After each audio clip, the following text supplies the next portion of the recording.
Bonjour et bienvenue à tous dans ce nouveau numéro de Demain à la Une. C'est une spéciale consacrée à l'élection présidentielle aux États-Unis.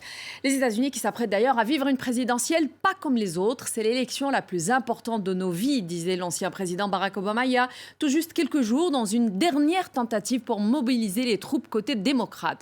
En attendant, Donald Trump enchaîne, lui, les meetings à quelques jours du scrutin. Il met le paquet, il fait son show et ses supporters adorent. Ils ne veulent rien entendre des sondages qui donnent son rival démocrate Joe Biden gagnant. C'est du fake news.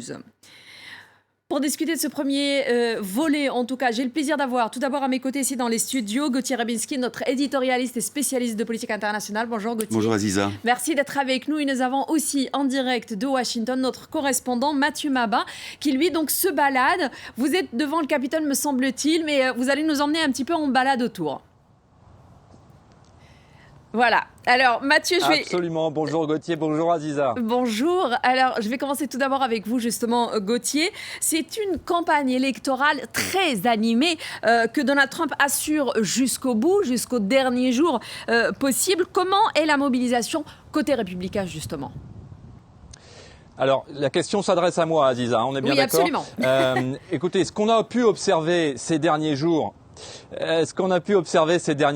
ici à Washington, mais en réalité partout dans les États qui comptent, ces États clés, et vous l'avez compris, on l'a assez répété aux téléspectateurs de France 24, l'élection va se jouer dans ce qu'on appelle ici les swing states, les États clés, ces États qui peuvent basculer d'un côté ou de l'autre de l'échiquier politique américain, au gré des humeurs des électeurs évidemment, mais également de la mobilisation des candidats. Et vous avez tout à fait raison de souligner la mobilisation, notamment du candidat républicain Donald Trump, qui a été pris d'une frénésie de meetings depuis qu'il a quitté sa convalescence à la Maison-Blanche il y a quelques semaines maintenant, on s'en souvient, après avoir été contaminé.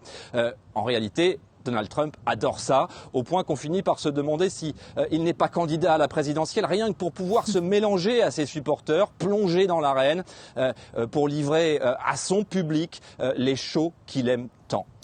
Mathieu, les démocrates de leur côté, ils ont aussi sorti le grand jeu. C'est la super grande carte. C'est Barack Obama en personne qui, donc, lui, s'est fendu d'un réquisitoire cinglant contre le locataire de la Maison-Blanche actuel, le président sortant. Et c'était dans un meeting, ce qu'on appelle les drive-in, à Orlando, en Floride, en l'occurrence. Oui, entre autres, Barack Obama est apparu en Floride, effectivement, cet État absolument capital. On le sait désormais, il n'est pas possible de gagner l'élection présidentielle, en tout cas pour Donald Trump, sans gagner la Floride. C'est donc là-bas que la bataille la plus dure se joue entre les deux camps, démocrates et républicains. Et effectivement, la mobilisation de l'ancien président, le 44e président des États-Unis, qui bénéficie toujours dans le cœur des Américains et de manière transpartisane d'une véritable affection, effectivement, la participation de Barack Obama est cruciale et compense, il faut bien le dire, ce qui est qualifié ici de manque d'éloquence de la part de Joe Biden. On connaît Joe Biden, 47 ans d'expérience dans la politique américaine, il est connu des Américains. Il a été vice-président pendant 8 ans. Les électeurs connaissent ses qualités, connaissent ses défauts et parmi les défauts qui lui sont reconnus, il y a effectivement une légère difficulté à s'exprimer. En tout cas, face à Donald Trump, il est en difficulté. Il fallait donc un renfort, il fallait donc donner de l'éloquence, du panache à cette campagne. Ça a été le travail de Barack Obama, qui en réalité est le vrai colistier de Joe Biden dans cette campagne et non pas Kamala Harris, en tout cas dans le domaine de la communication. Gauthier, alors on parle beaucoup des sondages, on essaie de voir qui est vraiment en avance, qui ne l'est pas, mais est-ce qu'on peut vraiment se fier aux intentions de vote dans cette Amérique de Trump ? Alors on le voit et on sait par exemple que les supporters de Donald Trump, le mâle blanc américain du Midwest, j'ai envie de dire, eh bien lui ne répond pas beaucoup aux sondages. Alors est-ce qu'on peut vraiment se fier à ce qu'on voit jusqu'ici ? C'est assez mitigé la réponse que je vais vous fournir. C'est que d'un côté, on peut raisonnablement penser que la pression politique, même culturelle, anti-Trump, est tellement forte que peut-être, je dis bien peut-être, comme ça avait été le cas en 2016, elle oblige un certain nombre d'électeurs à modérer leurs réponses dans les sondages, voire à donner de fausses réponses par rapport à leurs intentions de vote. C'est ce qu'on appelle le vote caché. On a bien connu ça en France dans les années 80 avec Jean-Marie Le Pen. Seulement, Que s'est-il passé entre-temps quand même? Et c'est ça ce qu'on peut appeler, avec beaucoup de guillemets, la révolution Trump. C'est que Trump a totalement décomplexé toute une partie de la population qui se sentait effectivement méprisée par les élites démocrates et qui aujourd'hui, finalement, assume pleinement, j'allais dire, non seulement ses opinions, c'est-à-dire une sorte d'adoration pour Donald Trump qui va au-delà de la politique et qui assume pleinement aussi son comportement dans la vie, c'est-à-dire parfois une certaine forme de vulgarité qu'elle retrouve dans les propos de Trump. Et donc, à partir de là, peut-on vraiment dire que cette fois-ci, il y a quelque chose de caché dans les intentions de vote? Je n'en suis pas certain. Mais vous voyez qu'il y a les deux. Il y a à la fois cette pression normative, on va dire, qui est en faveur de Biden, enfin qui est exercée par les élites de Biden, et de l'autre côté, cette décomplexion qu'ont affirmé un certain nombre de franges de l'électorat depuis l'élection de Trump. Alors, nous avons aussi tous suivi le deuxième et dernier débat présidentiel, sachant que normalement le vrai deuxième n'a pas eu lieu puisque Donald Trump venait de quitter l'hôpital et que Joe Biden avait proposé que ça soit entre autres en ligne, ce qui a été refusé par le président américain. Mais il semble que ce rendez-vous, même si on l'a tous suivi, hein, même jusqu'ici, ne soit pas si important que ça, puisque dans tous les cas, l'impact qu'il pourrait avoir n'est pas vraiment significatif sur la physionomie en fait, de cet électorat qui pourrait aller d'un côté ou de l'autre. Non, c'est vrai, ce débat est souvent une forme de confirmation pour les électeurs, confirmation dans leur choix, à moins que l'un des deux ne se casse vraiment magistralement la figure. On a le souvenir de Gerald Ford qui avait maintenu et surtout affirmé que l'Union soviétique ne dominait pas l'Europe centrale. On était en pleine guerre froide et ça, évidemment, ça l'avait totalement, j'allais dire, anéanti parce que c'était une énorme bourde. Donc, à moins de quelque chose comme cela, on n'a pas d'impact manifeste ou fort sur le choix. Mais vous voyez bien qu'aussi, là, les choses ont évolué également. C'est-à-dire qu'un Trump qui, lors du premier débat, a fait une obstruction, on va dire, phonique en permanence, eh bien, ça ne l'a pas desservi. On a dit, bon, il faudrait que ça soit mieux. Qu'est-ce qu'on a fait? On a amélioré les conditions du débat. Et là, je termine d'un mot là-dessus, c'est qu'il y a eu quelque chose de flagrant dans ce débat qui était plutôt, on va dire, constructif, entre guillemets, entre Biden et Trump, c'est le nombre incalculable d'énormités et de fausses vérités, de mensonges qui ont été débités par Donald Trump. Il aurait fallu, si vous voulez, une sorte de fast-checking tout de suite, comme le faisait un peu le New York Times ce soir-là. Quasiment en simultané, parce que là, si vous voulez, on se retrouve dans le cas de figure. Vous vous souvenez peut-être que la BBC, au moment du Brexit, avait laissé les gens s'exprimer de manière totalement libre. Et que de ce fait-là, les pro-Brexit avaient dit des énormités du type « Nous perdons chaque semaine 350 millions de livres sterling ». C'était faux, les autres l'ont reconnu d'ailleurs après.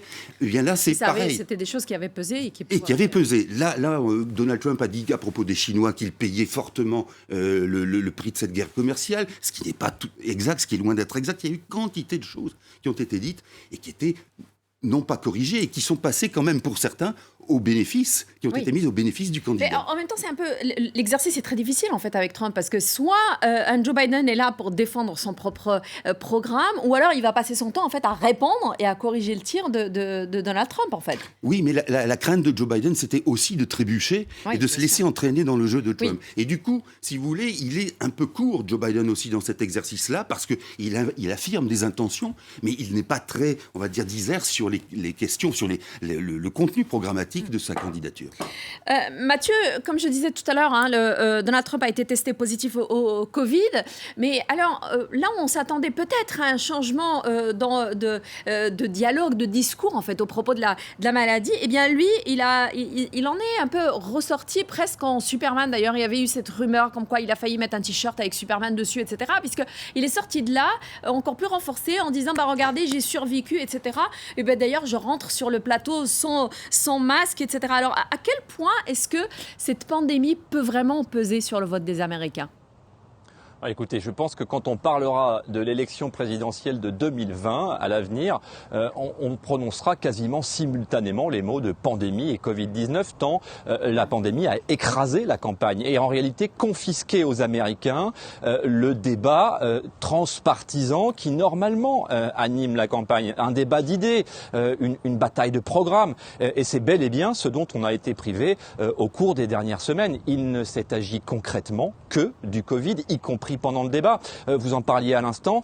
Souvenez-vous qu'un tiers du débat télévisé audible, c'est-à-dire le dernier, nous n'évoquerons pas le premier débat qui a été une calamité, un tiers du débat a été consacré à l'unique traitement de la crise sanitaire.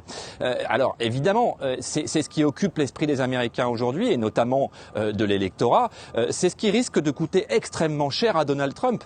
Donald Trump est absolument convaincu que sa victoire est en train de lui être confisquée, ou en tout cas que son triomphe sera moins flagrant, ce sont ses mots, à cause du Covid et du traitement qui a été fait de sa gestion de la crise du Covid par l'opposition démocrate, évidemment, et encore une fois par les médias américains sur lesquels Donald Trump n'a plus de mots pour qualifier à quel point il a été la cible d'un complot démocratico-médiatique, comme il aime à le répéter. Mais ce qui est absolument réel, c'est que cette crise du Covid-19 aura au moins confisqué à Donald Trump son bilan économique. C'était le pilier de sa communication politique, c'est ce par quoi il pensait qu'il serait réélu dans un fauteuil.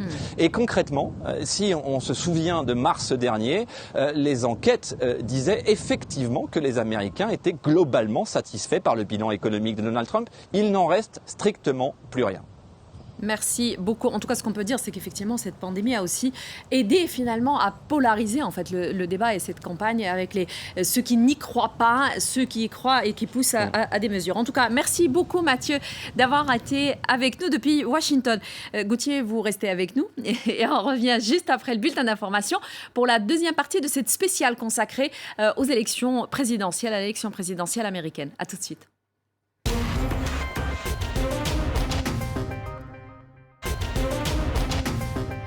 Bonjour et bienvenue à tous. Nous continuons donc ce numéro spécial consacré à l'élection présidentielle aux États-Unis. Pour rappel, il s'agit d'un suffrage indirect. Chaque État, selon sa population, a un certain nombre de grands électeurs. Et lorsqu'un candidat arrive en tête dans un État, eh bien, il remporte les scrutins de tous les grands électeurs selon le système appelé winner take all. Le vainqueur remporte tout. En tout cas, c'est celui qui est mis en place dans la grande majorité des États. Pas tous les 50 États, mais voilà, la grande majorité. Ces derniers donc sont au nombre de 538 grands électeurs. Il en faut 270 pour gagner l'élection présidentielle. En gros, c'est la moitié plus 1. Mais aux États-Unis, il y a des États historiquement républicains, d'autres démocrates, mais il y a aussi une douzaine d'États clés appelés les swing states qui peuvent créer la surprise. On va en discuter tout de suite avec mes invités. Gauthier Rebinski est toujours avec nous. Et puis, merci, on vient d'être rejoint par Sophie Maliveau, qui est rédactrice en chef adjointe à RFI. Bonjour Sophie. Bonjour. Merci de nous rejoindre. Gauthier, je commence tout d'abord avec vous.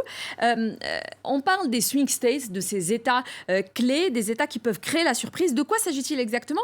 Et est-ce qu'ils peuvent encore créer la surprise, en fait? Alors, pour dire les choses simplement, ce qu'il faut voir, c'est que sur la carte électorale des États-Unis, vous avez des États, je prends la Californie, le Texas, encore que le Texas, on va voir que ça se nuance, mais qui traditionnellement sont des gros bastions, soit de l'un, soit de l'autre. Californie démocrate, Texas jusqu'à présent républicain. Et on voit régulièrement que finalement, ces États, quand ils votent, s'annulent. Pourquoi ? Parce que la spécificité du système électoral américain signifie, vous l'avez dit, c'est pas un suffrage direct. C'est-à-dire que vous avez dans chaque État des grands électeurs qui ensuite vont se réunir pour désigner le président, en principe, d'après ce qu'a été le vote dans leurs États. Le problème, c'est que dans ce processus, vous avez finalement un système qui veut que pour chaque État, il y a proportionnellement le nombre de grands électeurs, mais vous l'avez dit, il y a ce fameux « le vainqueur remporte tout ». Si par exemple, Joe Biden gagnait d'une seule voix en Californie par rapport à Donald Trump perd totalement l'ensemble de ses voix. C'est Joe Biden qui prend les électeurs. Ouais. Alors pour les swing states, la particularité, c'est que ce sont des États, effectivement, qui basculent plus ou moins régulièrement, et c'est là toute la difficulté pour répondre à votre question, parce que vous avez des États pivots, donc swing states, qui basculent régulièrement, d'autres qui sont plutôt tendanciellement d'un côté, et qui de temps en temps seulement vont basculer de l'autre côté. En clair, simplement, ce qu'il faut dire, c'est que ces États se trouvent finalement sous une lumière qui les surreprésente, que beaucoup de ces États-là, pas tous, mais beaucoup de ces États-là sont des États assez ruraux, et avec plutôt une population blanche, et que là, c'est quand même quelque chose, un biais important. Ça donne tendanciellement, je ne veux pas dire à chaque fois, mais tendanciellement, un bonus quand même aux candidats conservateurs. Et que donc, si c'est un peu la tendance en ce moment ?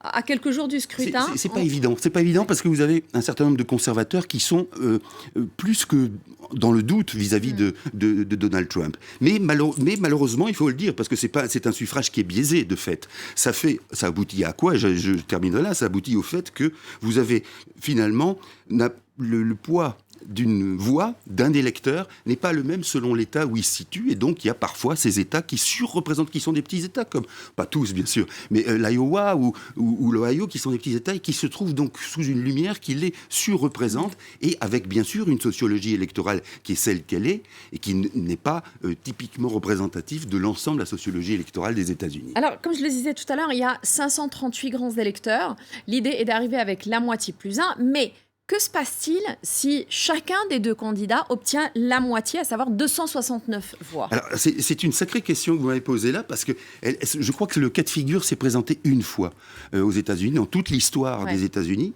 et on a recours apparemment, là, selon les textes, on a recours justement au Congrès, c'est-à-dire aux deux chambres, les représentants et le Sénat, et donc là, chaque sénateur et chaque représentant a une voix, bien sûr, la sienne, pour voter et pour désigner, pour dire qui va être le président. Vous comprenez bien que là aussi, c'est assez curieux parce que ce congrès retrace, illustre un rapport de force politique qui est celui jusqu'à présent, certes, mais qui n'est pas forcément celui qui sera en vigueur après. Donc ça, c'est un cas de figure pour l'instant auquel on ne songe pas beaucoup, mais en tout état de cause, il se sert de la représentation nationale du moment pour sortir d'une situation d'ex-aequo. Sophie, on a beaucoup parlé de la relation de Donald Trump avec les femmes, et du coup, c'est posé avec, bien évidemment, la question de l'électorat féminin. Donald Trump a souvent été traité de misogyne, on connaît toutes ces phrases et les relations dont on a entendu parler pendant tout ce mandat, là où Joe Biden, lui, a décidé de prendre une femme comme colistière, et en 2016, eh bien, Hillary Clinton, justement, la question s'était posée avec force en se demandant si le vote féminin allait pour cette candidate femme, mais en fait, il semble qu'elle a quand même peiné beaucoup en fait, à convaincre cet électorat féminin. Qu'en est-il aujourd'hui ? Et est-ce que cet électorat peut être vraiment vu comme un bloc monolithique dont on peut prédire les affinités ?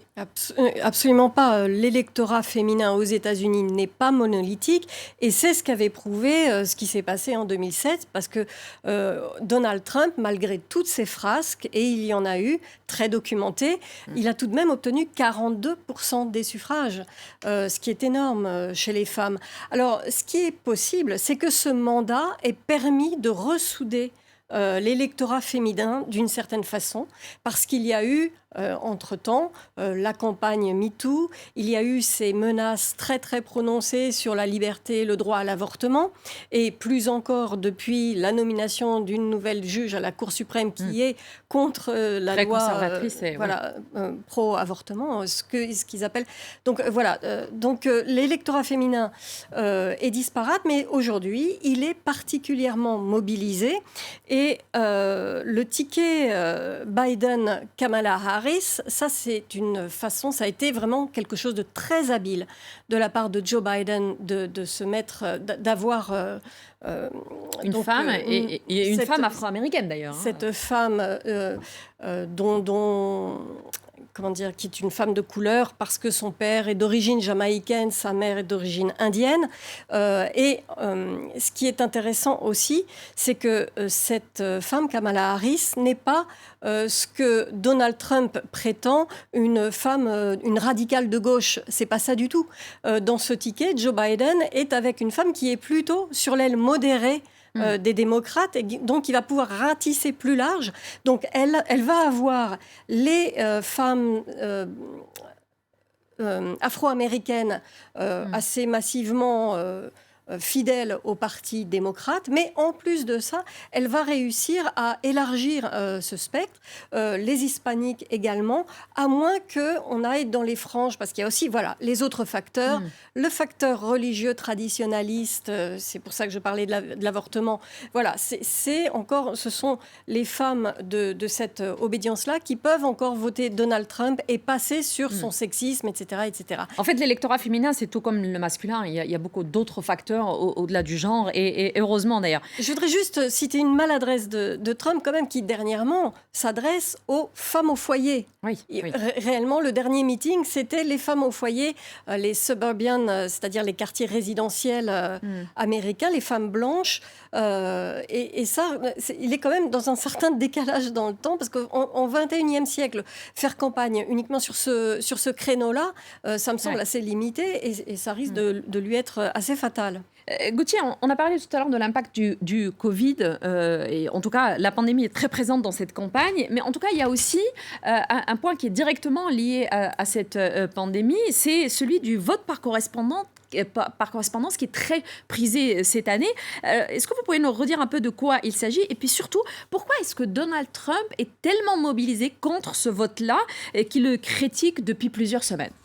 Alors, le vote par correspondance n'a rien de fondamentalement nouveau aux États-Unis, sauf que cette fois-ci, par comparaison en 2016, je crois qu'ils étaient autour de 35 millions de votes par correspondance, et aujourd'hui, on est, de manière prévisionnelle, pas très loin des 80 millions. Là où c'est intéressant, c'est que cette histoire de vote par correspondance est devenue, au fil du temps, et avec aussi les attaques de Donald Trump, une sorte de marqueur politique, d'identité politique. À savoir que Trump ayant nié la gravité de la pandémie, ayant nié même parfois jusqu'à l'existence du virus ou parlant d'une grippette.